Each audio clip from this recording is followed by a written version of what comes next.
A leader rises in a time of fear. Power feels strong. Control feels necessary. Then the world changes. Pressure comes from outside. Questions replace support. And far away, a courtroom prepares. What happens when power meets law? What happens when authority faces judgment? And what happens when there is no clear ending? In this audiobook, you will not hear opinions. You will hear a calm, documentary story, step by step, word by word. You will improve your English naturally. You will learn real vocabulary in real context, and you will understand how power, law, and history connect. Listen carefully. Follow the story and ask the questions that history leaves behind, because when you understand the story, you understand the world better. Now, let the story begin. Chapter 1. When history repeats itself. History has seen this moment before, again and again. A leader stands in power. His country is tense. The world is watching. Then something changes. Pressure comes from outside. Voices grow louder. Documents appear. And far away in another country, a court prepares a case. This moment feels new. It feels shocking. It feels unique. But it is not. This story has happened many times in history. Different countries, different leaders, different years. Yet the pattern stays the same. Power rises, power stands strong. Then power is questioned. This book is not about one nation. It is not about one flag. It is not about one political idea. It is about a moment. A moment when power meets law. A moment when authority meets judgment. And before we speak about names, before we speak about courts, we must understand the pattern. After the Cold War, the world changed. Old rules disappeared. New rules were written. Countries were no longer judged only by armies or borders. They were judged by ideas, by laws, by human rights. A new belief grew stronger. The belief that leaders could be judged even after power. The belief that courts could cross borders. The belief that no position was too high. This belief did not arrive quietly. It arrived with tension, with fear, with resistance. Some leaders accepted it, others rejected it, and some leaders learned too late that the rules had changed. This story begins in Europe, in a country that no longer exists, a country once called Yugoslavia. Yugoslavia was not one nation. It was many peoples, many religions, many histories. For years it stayed together, not because it was peaceful, but because it was controlled.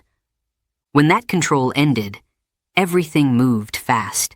Borders shifted, old fears returned, voices became louder. People wanted safety. They wanted order. They wanted someone strong. In moments like this, leaders are born, not heroes, not villains, but figures who understand power. One of those figures was Slobodan Milosevic. He was not born powerful. He did not grow up as a soldier. He studied law. He learned how systems work. He understood language. He understood institutions. And most of all, he understood fear. Fear is powerful. Fear brings people together. Fear makes strong leaders look necessary. As Yugoslavia broke apart, Milosevic rose. Not suddenly, but step by step. He spoke about unity. He spoke about protection. He spoke about history. Many people listened. Some agreed. Some worried. But power does not ask for agreement from everyone.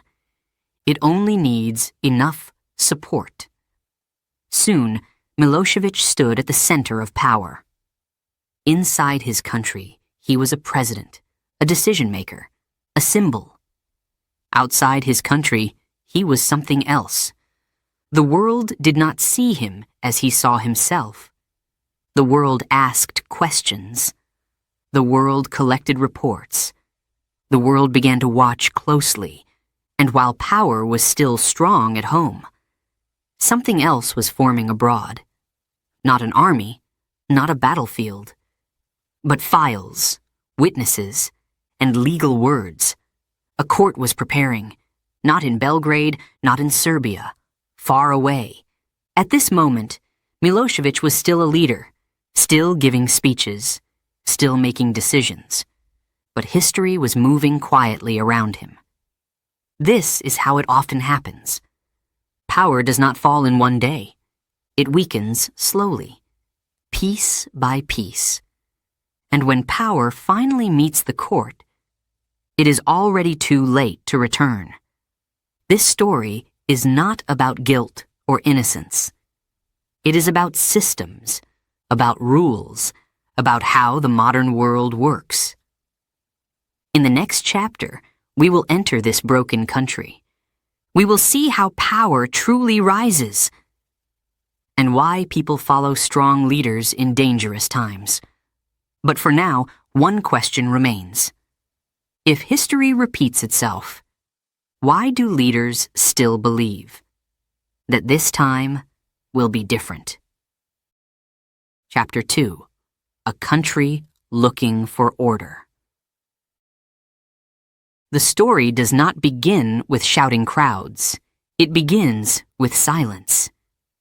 After the Cold War, Yugoslavia felt tired. Not destroyed, not finished, just tired. For many years, life followed the same rhythm. People worked. Children went to school. The state decided everything. Then, suddenly, that system weakened. Old leaders disappeared. Old promises lost meaning, and the future became unclear. When systems break, people feel it first in small ways. Prices change, jobs disappear, neighbors argue more often. Fear does not arrive as a loud sound. It arrives quietly. Yugoslavia was made of many groups, different languages, different religions, different memories of the past. For years, these differences were controlled, not solved, only hidden. When control disappeared, the differences returned. People began to ask dangerous questions. Who are we? Who belongs here? Who decides the future? In moments like this, uncertainty grows fast, and uncertainty is uncomfortable. People do not like chaos. They look for structure. They look for order. They look for someone who speaks with confidence. This is where politics changes. In calm times, people debate ideas. In dangerous times, people follow strength. Television screens filled with serious faces. Speeches became emotional. History was repeated again and again. Old stories were told as warnings. Old wounds were opened carefully, then fully. Fear became a tool, not always planned, but always effective. In this environment, Slobodan Milosevic did not shout louder than others. He spoke more carefully. He did not promise miracles. He promised protection, protection of people, protection of history, protection of dignity. These words are powerful in uncertain times. Milosevic understood institutions. He understood how power moves inside systems. Courts, committees, media. Power is not only about force, it is about position. Step by step, he moved closer to the center. Not by accident, not by chance. People began to see him as stable, as serious, as reliable. Not everyone trusted him, but many preferred him to chaos. This is an important lesson. Strong leaders often rise not because they are loved, but because they are seen as necessary. While the country struggled inside, the outside world watched with concern. Europe was changing. Borders were opening. New rules were forming. But Yugoslavia was moving in the opposite direction, closing inward, looking backward for answers. This difference created tension. International meetings became colder, reports became longer. Words like conflict and violations appeared more often. Inside the country, these warnings felt distant, abstract, unreal. Daily life felt more important. Parents wanted safety for their children. Workers wanted stability. Communities wanted peace. And Milosevic spoke to those needs. Over time, his position grew stronger. His voice carried more weight. His decisions shaped the future. From the inside, he looked like a man holding things together. From the outside, he looked like a problem growing larger. This difference in perspective is critical. History often changes based on who is watching. And from where. Inside a country, power feels protective. Outside a country, the same power can feel dangerous. And between these two views, misunderstanding grows. As the years passed, Yugoslavia continued to break apart, not all at once, but piece by piece. Each break created more fear. Each fear created more loyalty to strong leadership. This cycle is old, very old. Fear creates power. Power creates resistance. Resistance creates pressure. And pressure never stays quiet. By the end of this period, Milosevic stood firmly in control. The system listened to him. Supporters defended him. Opponents felt weaker. But something important was happening beyond the borders. The world was learning how to act together, how to judge, how to respond, not with soldiers first, but with laws. In the next chapter, we will follow this rise of power more closely. We will see how words become authority, how leadership turns into dominance, and we will ask a simple question. When people choose order over freedom, do they know the price they may later pay? Chapter 3. The Shape of Power. Power does not arrive suddenly. It grows. It grows in meetings, in small decisions, in quiet rooms where cameras are not present. By the mid-1990s, Yugoslavia was no longer the country people remembered. It was smaller, weaker, and deeply divided. But inside Serbia, one thing was clear.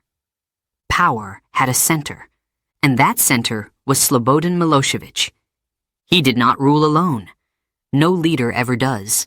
Power moves through systems, ministers, courts, media offices. Milosevic understood this well. He did not need to control everything directly. He only needed to control what mattered most. Television was one of those things. Every evening, people watched the news. The same faces, the same messages, the same tone. The language was careful, serious, official.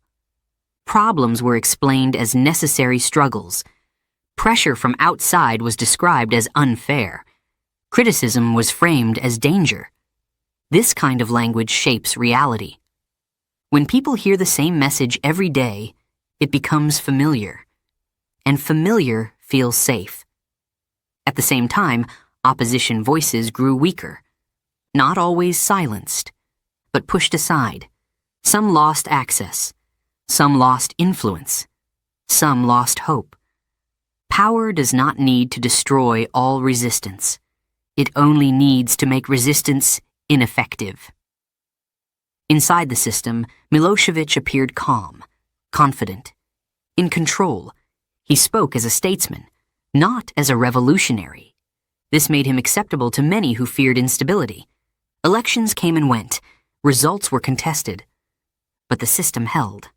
From the inside, it looked like continuity. From the outside, it looked like consolidation. This is another important lesson. Power often wears the mask of normality. While life continued in Serbia, the outside world became more concerned. International organizations watched closely. Reports grew more detailed. Language became sharper. Words like responsibility and accountability appeared more often. Inside Serbia, these words felt distant, abstract, foreign. People were focused on daily life, fuel, food, jobs. In times of pressure, survival matters more than reputation. Milosevic understood this reality. He spoke to internal needs, not external expectations. But power always has two faces. The face people see at home, and the face the world sees abroad. These two faces were moving farther apart. At international meetings, Serbia felt isolated. Allies became fewer. Trust weakened. Yet inside the country, support remained. Why? Because power is judged differently depending on position. For someone inside the system, power brings order. For someone outside, the same power can look dangerous. This difference creates conflict, and conflict attracts attention. While Milosevic strengthened his position, another process was quietly moving forward. Not in Serbia, not in parliament, but in legal offices and international halls. A new idea was taking shape. The idea that leaders could be held responsible beyond their borders. That sovereignty had limits. That history could be judged by law. This idea was still young, still debated, still unclear, but it was real. And it was gaining strength. Milosevic continued to act as a head of state. He negotiated, he spoke, he decided, but every decision added weight. Every moment added history. And history does not disappear. It waits. By the late 1990s, power in Serbia felt solid, strong, unmovable. But pressure was building around it, not like an explosion, more like a tightening circle. This is how power often begins to change. Not with noise, but with limits. Limits on movement, limits on trust, limits on options. The leader still stands, the system still works, but the space becomes smaller. In the next chapter, we will see how the world itself was changing, how new rules entered international politics, and how courts began to play a role once held only by armies. And we will ask another question. When power feels strongest at home, is that sometimes the moment it becomes weakest abroad? Chapter 4. The world changes the rules. While power felt strong at home, the world outside was changing. Not slowly, not quietly, but step by step with purpose. After the Cold War, many old borders disappeared. Old enemies became partners. Old systems lost meaning. A new question appeared on the global stage. What happens after conflict? For many years, the answer was simple. The winners decide. The past stays in the past. But this idea began to feel dangerous. Wars ended, yet pain remained. Victims asked questions. Families wanted answers. And slowly, the world searched for a new tool. Not tanks, not bombs, but law. International meetings began to sound different. Less about territory, more about responsibility. Words changed. Justice, accountability, crimes beyond borders. These words were powerful and uncomfortable. For the first time, leaders were told something new. Power does not end responsibility. Power increases it. This was a radical idea. For centuries, leaders were protected by their position. Borders were shields, titles were armor. Now that armor was cracking. Courts were no longer only national. They were becoming international. Judges were no longer only local. They represented the world. This change did not happen overnight. It grew slowly, like pressure in a closed space. Some countries welcomed it. They saw justice. They saw progress. Others felt threatened. They saw interference. They saw danger, and many leaders watched carefully. Among them was Slobodan Milosevic. From his position, these changes felt distant at first. Meetings, statements, documents, nothing immediate. Inside Serbia, life continued. Government offices worked. Decisions were made. But outside Serbia, a record was forming. Reports were written. Testimonies collected. Events documented. History was being organized. This is an important moment to understand. Courts do not appear suddenly. They are built. They are built with words, with evidence, with time. While armies move fast, law moves carefully. It waits. During this period, international attention increased. Media stories spread across borders. Images reached people far away. Pressure grew. Not as an attack, but as isolation. Meetings became harder to arrange. Support became weaker. Trust disappeared. Inside Serbia, this pressure was often explained as unfair, as political, as hostile, and sometimes it was. International justice is not perfect. It is shaped by power, too. This is another lesson. Law does not exist outside politics. It lives inside it. Still, the direction was clear. The world was no longer willing to look away. A new rule was forming. Leaders could be questioned, even while in power, even after power. This idea changed everything. For Milosevic, this meant a new kind of risk. Not immediate, not visible, but real. His decisions were no longer only political. They were historical, and possibly legal. At home, he still stood as a president. He still spoke with authority. He still acted with confidence. But abroad, the story was changing. He was no longer only a leader. He was becoming a subject of discussion, a subject of concern, a subject of law. This transformation is quiet, almost invisible. Many leaders do not notice it at first. They hear criticism. They answer it. They hear warnings. They dismiss them. Because power feels solid from the inside. But outside, power is already being measured. Measured by standards, by rules, by future judgments. By the late 1990s, this process was advanced, not complete, but moving forward. The world had decided something important. Some actions are not internal matters. Some decisions belong to humanity. This belief was still debated, still challenged, but it was no longer weak, and it was heading toward a test. In the next chapter, that test will begin.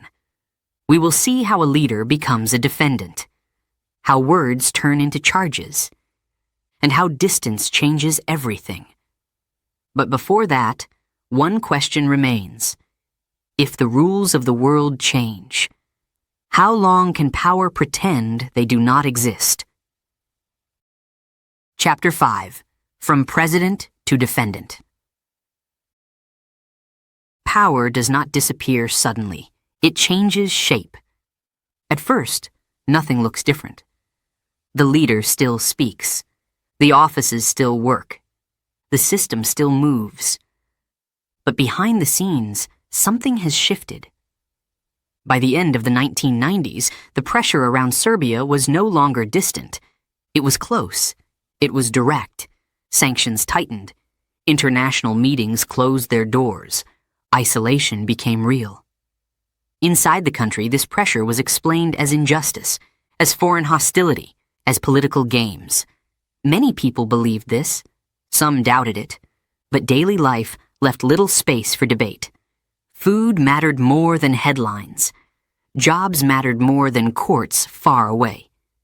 Meanwhile, outside Serbia, the process continued. Not loudly, not emotionally, carefully. Investigators worked with documents. Witnesses spoke. Events were organized into timelines. This was not war. This was preparation. At the center of this growing legal focus stood one name: Slobodan Milošević. At this moment, he was still a president, still protected by his position, still active in politics. But something important had changed. He was no longer seen only as a leader. He was now seen as a subject of responsibility. This is a difficult moment to understand. A president does not wake up one day as a defendant. The change is slow. First, questions appear. Then, accusations. Then, formal language. Words like alleged. Words like investigation. Words like charges. These words carry weight. For the first time, a legal structure began to surround power. At home, Milošević continued to act with authority. He gave speeches. He defended his position. He rejected accusations. From his perspective, this made sense. He had not lost control inside Serbia. The system still functioned. Support still existed. Why should a court far away matter? This question is central to the story. Because modern power is no longer only local. What happens inside borders now reaches beyond them. As pressure grew, politics inside Serbia began to change. Opposition groups gained strength. Public frustration increased.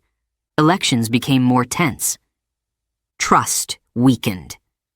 The system that once felt solid began to crack, not because of law alone, not because of pressure alone, but because legitimacy was fading. Legitimacy is invisible, but when it weakens, power becomes heavy. In the year 2000, the turning point arrived. Milošević lost political control, not through invasion, not through force, through internal change. Protests filled the streets, institutions shifted, support moved away. For the first time, power truly left his hands. And with that loss, protection disappeared. This is the moment many leaders fear. When power ends, law begins. Soon after, a decision was made. Milošević would be transferred, not to another office, not to retirement, but to a court, not a Serbian court, an international one. This transfer did not happen easily. It was debated, it was resisted. But the direction was clear. The former president was no longer only a political figure. He was now a defendant. This moment shocked many people. A man who once spoke for a nation was now standing alone. No army, no title, no state protection, only lawyers, judges, and files. This is not a story of revenge. It is not a story of victory. It is a story of transition, from power to process, from command to questioning, from authority to accountability. For the world, this moment was historic. It showed that leaders could fall into law. For others, it was dangerous. It suggested that no one was fully safe. And for Milošević himself, it marked a final change. He was no longer shaping history. He was entering it. In the next chapter, we will step inside the courtroom. We will see how international justice works, how it speaks, how it judges. And we will ask a difficult question. When law replaces power, does justice become clearer or more complicated? Chapter 6. Inside the courtroom.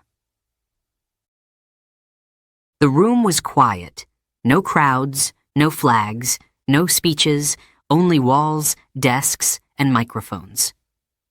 This was not a place of power. It was a place of procedure. When Slobodan Milošević entered the courtroom, nothing looked familiar.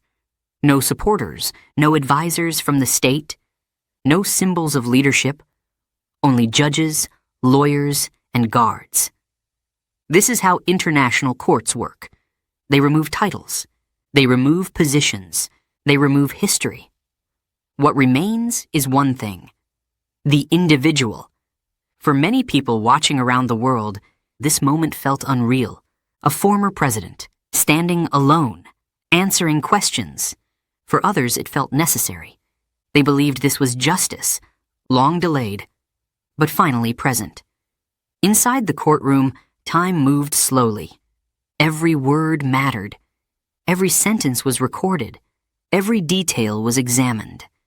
This was not a political debate. It was a legal process. That difference is important. Politics speaks to emotions. Law speaks to facts. Or at least, it tries to. The charges were serious. They were read carefully, calmly, without drama. This was not a trial for television. It was a trial for history. Milošević chose to defend himself. He spoke often. He argued strongly. He rejected the court's authority. He questioned its fairness. He challenged its legitimacy.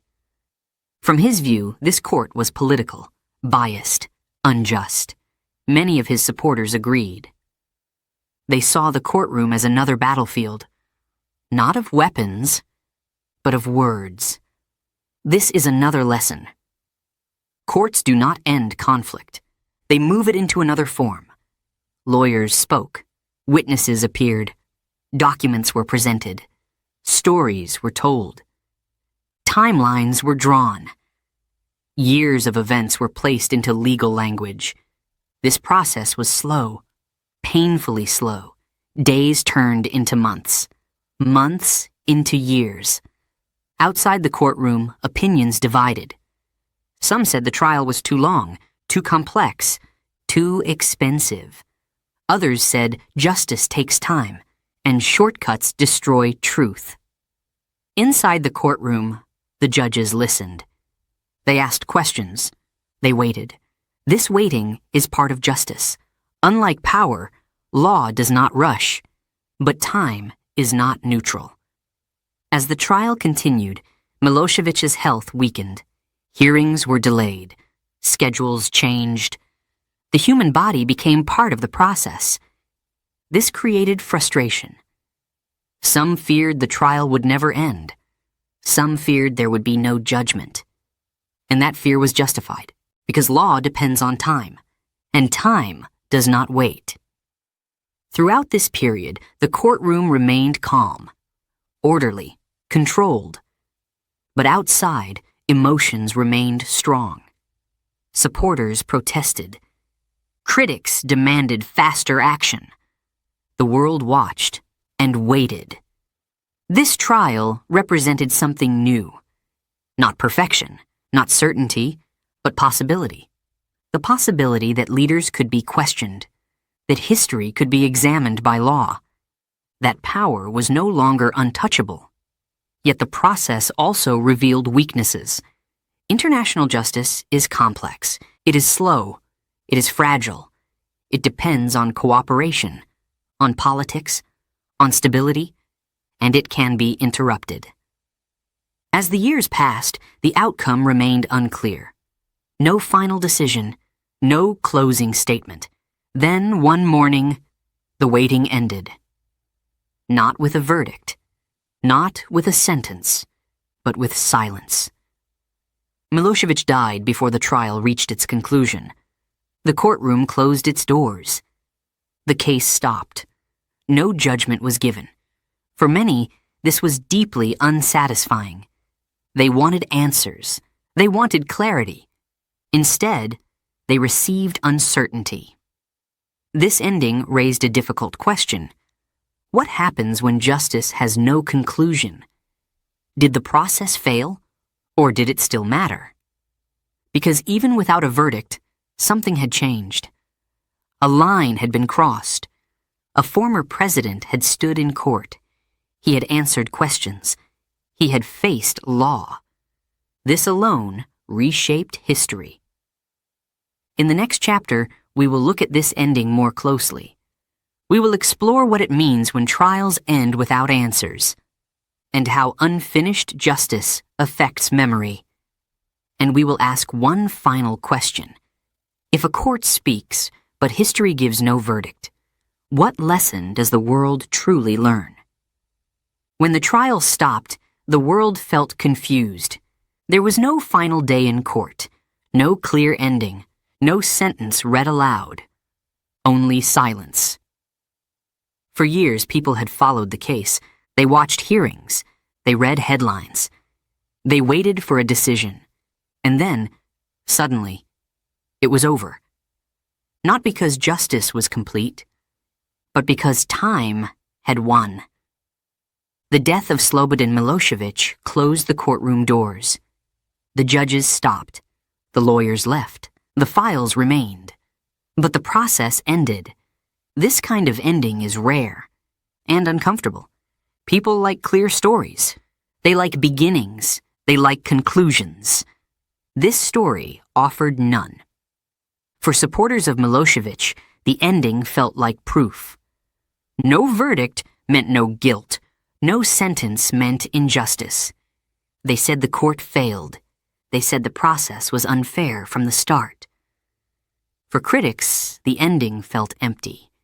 Years of work, years of testimony, and still no judgment.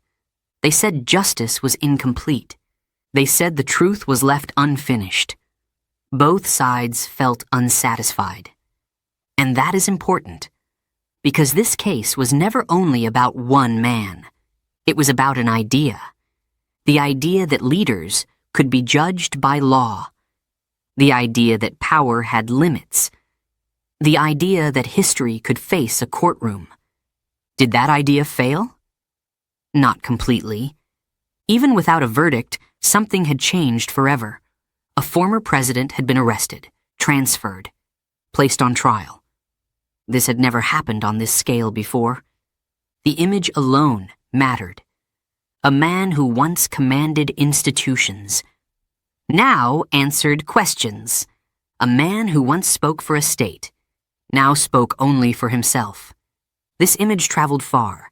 It entered textbooks, documentaries, public memory, and it sent a message, not a perfect message, but a powerful one. That power is not invisible. That authority can be questioned. That leaders are not untouchable. At the same time, the unfinished ending revealed weakness. International justice is slow. It depends on time, on health, on cooperation. It does not control everything. And sometimes it does not reach the truth it seeks. This creates doubt. If trials end without answers, can justice still matter? The answer is not simple. Justice is not only about punishment. It is also about record, about recognition, about memory. In this case, history was documented. Events were recorded. Voices were heard. Even without a verdict, the past was not erased. But the lack of conclusion left space. Space for argument. Space for interpretation. Space for division. Years later, people still debate this trial. Not only what happened, but what it meant. Was it progress? Was it failure? Was it both? This uncertainty is part of modern history. The world wanted a clear lesson. Instead, it received a question. What happens when law meets power? But time interrupts? This question does not belong only to the past. It belongs to the present. Around the world, leaders still face pressure. Courts still prepare cases. The idea of accountability still grows, but so do the challenges. Politics interferes, health matters, time moves forward, justice tries to keep up. The story of this trial reminds us of something important. History is not clean. It is not organized. It does not always give answers. Sometimes, it leaves us with lessons instead. The lesson here is not about guilt or innocence. It is about limits, the limits of power, the limits of law, and the limits of certainty. In the final chapter, we will step back. We will leave the courtroom behind, and we will ask what this story truly teaches us today. Not about one leader, but about the world we live in. And we will face the last question together. When power meets judgment, and judgment has no ending, what should we remember most? When the courtroom becomes quiet, the story does not end. It moves. It moves from judges to memory, from documents to meaning, from one life to many lessons. This story began with power. It passed through law, and it ended without a final answer. But endings are not always the point. Sometimes the lesson is. The first lesson is simple but uncomfortable. Power feels strong when it is close. It feels protective. It feels necessary. People see order. They see stability. They see safety. From inside a country, power often looks reasonable. But from outside, the same power can look dangerous. This difference matters, because history is written from more than one place. The second lesson is about change. Rules are not fixed forever. What protects leaders in one era may expose them in another. For centuries, borders were walls, titles were shields. Authority was untouchable. Then the world changed. Slowly, carefully, unevenly, law crossed borders. Courts followed conflicts. Questions followed power. Not perfectly, not fairly every time, but consistently enough to matter. The third lesson is about justice. Justice is not fast. It is not clean. It does not always finish what it starts. This is difficult to accept. People want clear answers. They want guilt or innocence. They want closure. But justice often offers process instead of certainty, records instead of endings, questions instead of conclusions. And sometimes that is all it can give. The fourth lesson is about responsibility. Leadership is not only about decisions today, it is about consequences tomorrow. Actions leave traces. Words leave records. Moments become history. Even when trials end without verdicts, the past remains visible. History remembers. The fifth lesson is about fear. Fear builds power quickly. Fear creates loyalty. Fear makes strong leaders seem necessary. But fear also narrows vision. It makes people accept limits. They might reject in calm times. Understanding this does not mean judging people. It means recognizing patterns.